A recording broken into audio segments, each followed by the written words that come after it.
Welcome back. Continuing the news. Supporters of a former councillor for the Salt Spring Division, Sylvan Reid, staged a protest in the area today. The people are defending his work as political representative and are demanding that he be reinstated.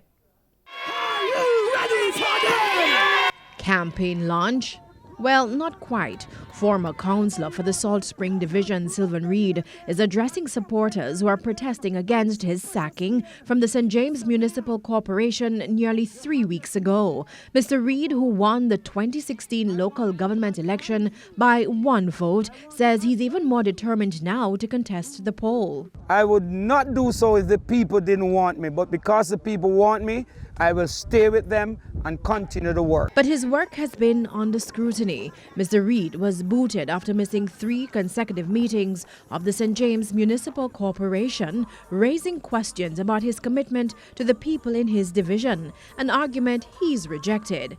Minority Leader Michael Troop told the meeting that Mr. Reid and the other councillor who'd been dismissed had underlying health conditions and remained home in light of the COVID-19 pandemic. But at Monday's protest, we observed little social distancing and not everyone wore a mask. Mr. Reid insisted he was not the organizer. I'm here today because I'm invited here.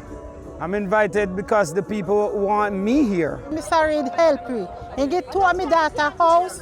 Me get glasses from him. Me get foul. He give me 15 house. How much road he fix? I'll go to Tingiri. Food. Everything in Tingiri about this. So Reid have to represent. Not care what them do, they can't stop him. Because we're behind him 100%. Mr. Reid's opponent, the JLP's Gregory Harris, has been calling for an audit into the use of the parochial revenue funds allocated for work to be done in the division. Mr. Reid, however, has concerns of his own. There were $1.5 million that were slated for Huggins Lane. We are waiting on that $1.5 million to be spent there. There were $1.5 million that have left there also that was supposed to do a legacy project for Megitop, for a resource center that was on the book. We are waiting to see the execution of those money.